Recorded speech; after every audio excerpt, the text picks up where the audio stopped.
Hello, everybody, and welcome to our podcast. You're going to love this show today. We're absolutely delighted to have one of my favorite clients with me here, and it's Craig from EIR Building. It's going to be a really cool interview. We're going to be talking a lot about just the results that he's been having, and the experience that he's had as a business owner through some pretty tough times, and how he's moving past that and really on their way to growing a pretty awesome business.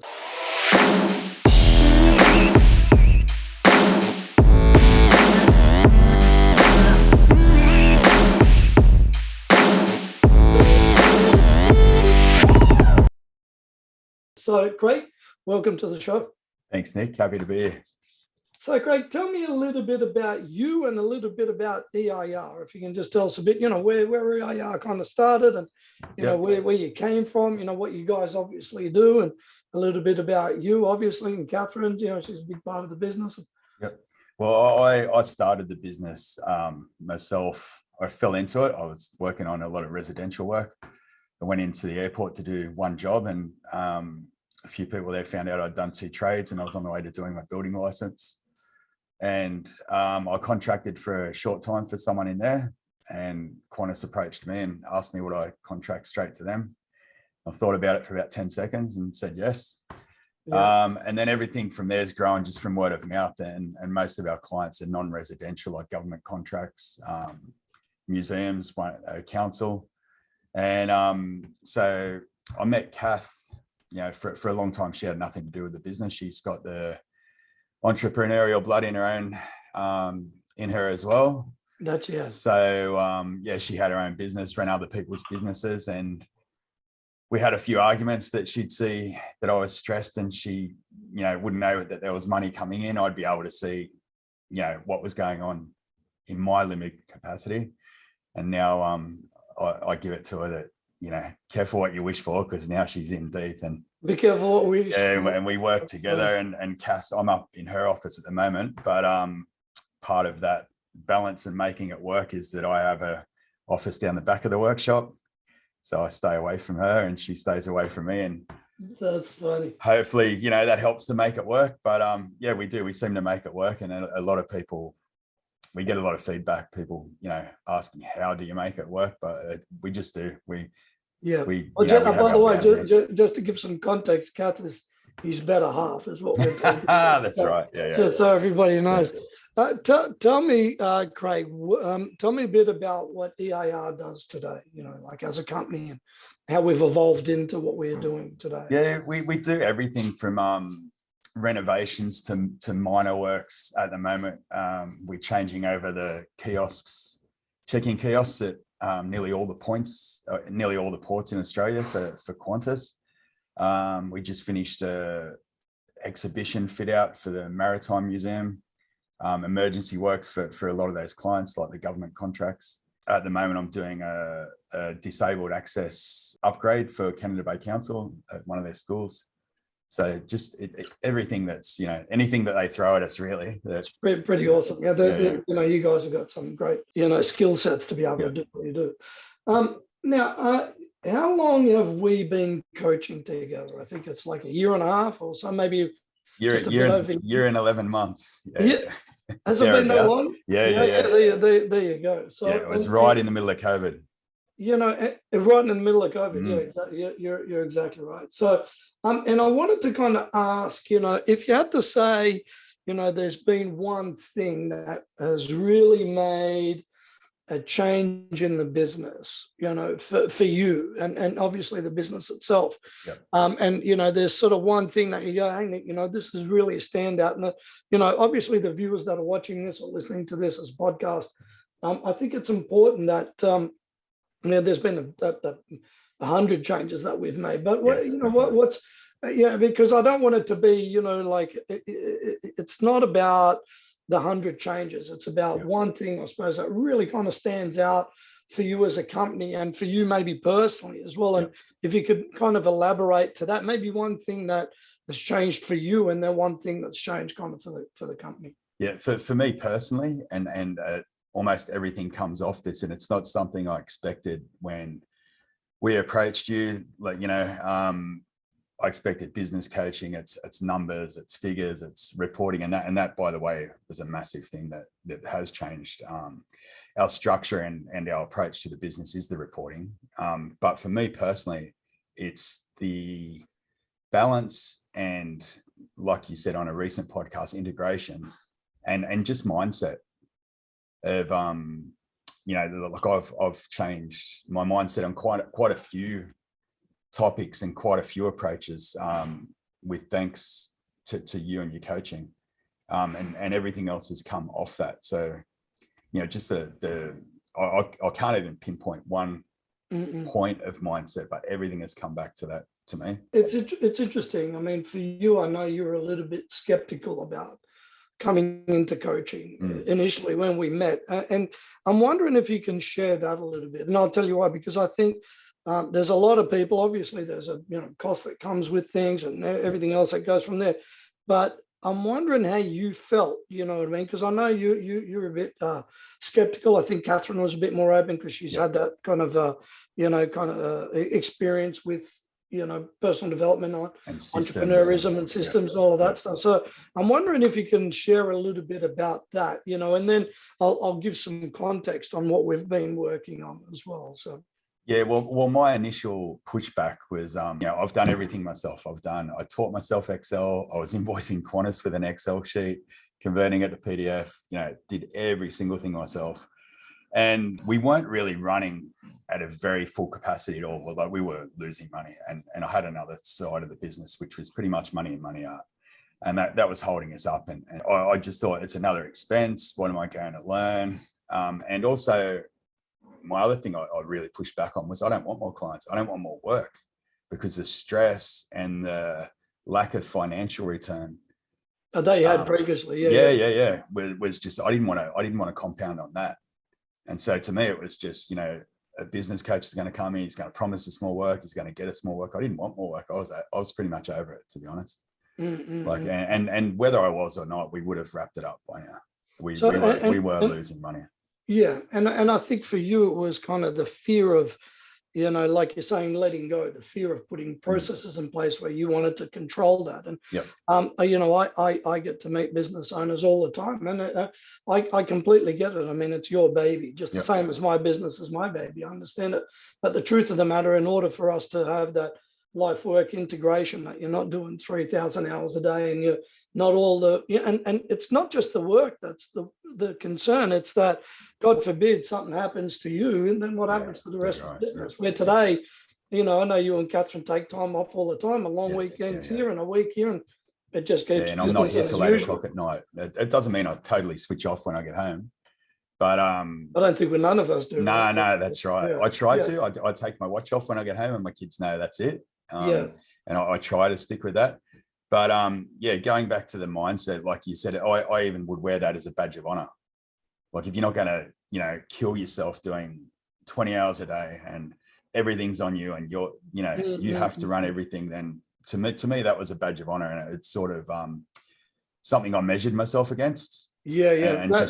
That's interesting, right? So I think one of the sort of key areas I think that has made a significant difference in the business, I think, is the visibility of reporting.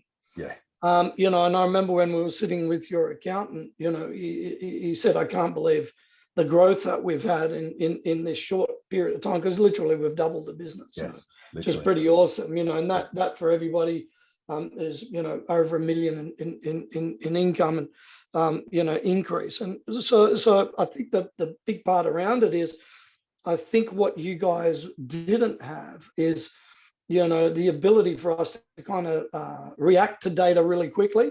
And we didn't have the data at hand, where now every meeting, I come in and here's the P&L, this is the data, here's our sales, here's what's coming, here's what we're expecting. And I mean, what has that done for you? I mean, do you feel that has been able to kind of, what's the word for it? Maybe take the anxiety out of, do we have money? Are we losing money? Because for years, you guys lost money, right? That's 100%. Yeah, we are still, even though the last 2 years we've made a profit, we still don't owe the ATO any money, because we lost that much in the previous years that we're in credit. It's crazy, right? So yeah, it's definitely taken away the anxiety and let me go a little bit, allow me to let go a little bit. But also, what was I going to say? Also, with the mindset, we also, not the mindset, sorry, everything wasn't live. So I had, yeah. and I had a bookkeeper who I didn't know anything about bookkeeping. You know, I'd be looking at my P&Ls at the start of the day and we're in front. And then at the end of the day, we'd be 40 grand behind, 50 grand behind, because everything was in such a lagged state of reporting. And the mindset, like that's totally changed my mindset to be able to go, this is exactly where we're at. This is what we've got coming in. This is, you know, what's projected to come in, right? But also where we're at with every job and just down to that level. Fantastic. And I look at that on a daily basis. As soon as I turn the computer on, our standard reports, I look at them daily. So, yeah. So and that's made you feel less kind of, you know, anxious and stressed out. Yeah. All of that stuff. Because that's stress you take home with you, right? Oh, definitely. Yeah. And it's also allowed me with the mindset thing, it's reinforced the fact that I can't do everything myself, but I shouldn't. That's an interesting comment right there. Not that I can't do everything myself, it's that I shouldn't, you know. So business owners take heed of that advice, right? So and let me just ask you kind of just a final question here, Craig. What would you say to somebody that's looking for coaching, looking for help? And what would you say to somebody that's maybe, you know, tried to do it all themselves and it's a bit skeptical? I'm just wondering, you know, if you had to say to yourself 2 years ago, here's what you should tell yourself, what would that be? Because there's a lot of businesses out there that I believe need some level of help, whether it's with my company or it isn't. It's not about that. I think, you know, everybody in business could use a little bit of third party help and, you know, something. 100%. I'm just wondering what you'd say to somebody that's maybe looking for coaching. So I was that guy and I was the guy who would tell you not to. And the way I sort of, the thing I equate it to is like, I can drive a car. I know how to pump the tires up. I know, you know, but that's, my mechanical knowledge goes so far. I'm not afraid to get a mechanic in. The fact that you think you are able to do it all yourself, you're not. Like, unless you want to stay one guy with an apprentice in a van and you're just going house to house and, you know, and even then, like I worked like that. I did my plumbing apprenticeship like that. And even then, like even my boss at that time, who was a one-man show with just me, he needed help. I just don't think it's sustainable to think. And especially at my age now, like when I was younger, even then though, financially, what are you doing it for? So, you know, you're working your ass off. You can do it. You're killing yourself. Yeah, you can do it physically, but what are you doing it for? Yeah. And like I said, I was that guy. I was like, no, we're not, you know, even with Kath, we went backwards and forwards a fair bit. Yeah. And I thought I could do it myself. And I thought it was a badge of honor to be able to do it yourself. And there's no way we would have grown to the point where we are now. And we would have, honestly, we would have shut the doors. Like the way our financials were going, we would have shut the doors. And going back to what you said there before, over $1 million, we've doubled. We were 1.6. We're looking at 3 this year. It's pretty awesome. Yeah. There you go, right? And in summary, my thing that I tell, you know, everyone from my brother-in-law who's in business to other people who are thinking about getting a coach, like you said, whether it's you or someone else or getting independent help, I was like, no, how can we afford that? And that statement today would be 100%. How could we not afford it? Yeah. How could we not afford it, right? Or we couldn't afford not to do it. Yeah, we wouldn't be here. I wouldn't be talking to you. I mean, that's pretty interesting. I think the evolution that you've had just as a business owner, just personally, you know, you're calmer, you're more focused, you know, there's a whole bunch of so many great attributes. So, you know, for anybody listening to this or watching it, you know, the work that you get from being with, you know, a really good coaching company is that it just allows you to work on yourself. It gives you the time to work on yourself while you're also working on the business. It's interesting that double growth. You know, our trajectory is 5 or 6 million next 12 to 18 months. And considering, you know, we've had a pretty rough trot with COVID and all the rest of it that's been there, I think it's pretty awesome. So, you know, man, you're just a rock star. So, you know, I want to say thank you for taking the time out there. And, you know, if anybody's watching this and you guys, you know, need Craig's help. Obviously, he's got a killer company. Craig, just tell everybody how can they get in touch with you to, hopefully maybe do some joint ventures or, maybe work activity together. Or if you're looking for an amazing builder, and you need some help, that'd be good. How can the audience get in touch with you? Yeah, just either email service at EIR Building, Echo India Romeo. It's from working at the airport. I know I'm Echo India Romeo, yeah. Very good. Yeah. Building or our website, www.eirbuilding.com.au. Fantastic. Yeah. And can I just add one more thing, Nick? Of course. It's just because, we're sitting in this spot, it doesn't mean that some of the truths you've told me and stuff like that, you haven't come in, promising rainbows and fairy tales and all that. And some of the stuff that you've helped me with, it's been a bit uncomfortable. And the way I look at it, it's almost like the caterpillar turned into the butterfly. You got to go through that really uncomfortable stage and everything like that. But it was a bit uncomfortable at the start, hearing a few truths and coming to realization with all those points that we spoke about. But man, I haven't looked back, like seriously, and I can't thank you enough, honestly. Oh, pretty incredible, dude. I like the analogy of the caterpillar to a butterfly is pretty awesome. But to be honest, I think both you and Catherine and the team are soaring like eagles now. Yeah, no, we really feel pretty awesome. So thanks for your time, mate. I very much appreciate it. Thanks for just sharing, your personal story. I think it's really important for anybody that's listening to this or watching this. If you need some help, anybody watching it, hey, just reach out to us. It's www.upcoach.com.au. You can email me personally. I'm the owner, obviously, of the company, Nick at upcoach.com.au, and, reach out on any of our social channels. So thanks for watching, and we look forward to seeing you on the next episode. So.